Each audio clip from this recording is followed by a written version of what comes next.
Good morning, everyone. Thank you for joining me online again for another Kingdom Kids. We are almost done with our family trees, and I have really enjoyed learning about all the different people in the Bible. We usually get stories about them, but it's hard sometimes to see how they're all connected to each other. So I've really thought this has been a really fun series, and I hope you're enjoying it too. And if you remember last week, we followed all the way through to the last king of Israel and the Babylonian invasion and the exile to Babylon.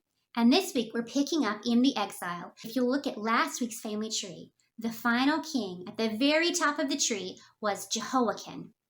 If you look at this week's tree, on the very bottom of the tree, we see Jeconiah.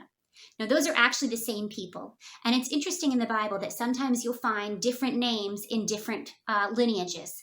And that happens a lot, like I've said, like names change through the Bible. And we don't know why the names changed from Jehoiakim to Jeconiah. It could just be that when he moved to a new place, he was given a new name. Sometimes that happens, and maybe he picked it, or maybe he was given it. We're not sure. But we do know that they're the same person. So it's Jehoiakim was the last king of Judah, and they were exiled to Babylon. And then Jeconiah is his name while they're in Babylon. And that follows the line down through Jesus. Here's something interesting. There are 14 generations from Jeconiah to Jesus. But here's the cool part. There were 14 generations from Abraham to King David.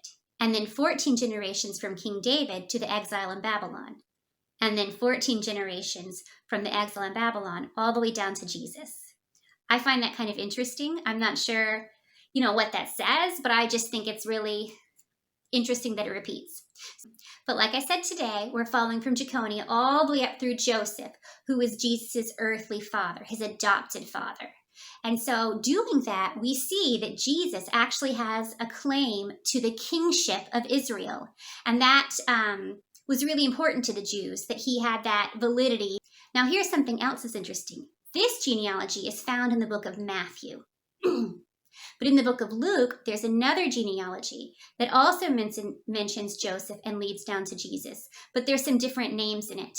And people think that what Luke was doing there was showing Mary's family tree.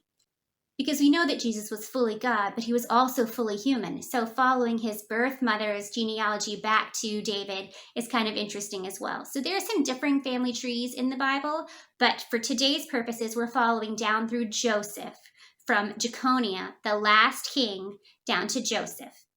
Okay, so like always, there's the cut and paste below, and there's your little cheat sheet. And then next week, we're going to talk about some of the women in the Bible. And they've been mentioned in previous family trees, but we're really going to focus on them next week. So I hope you guys have a great week, and I will see you soon. Bye.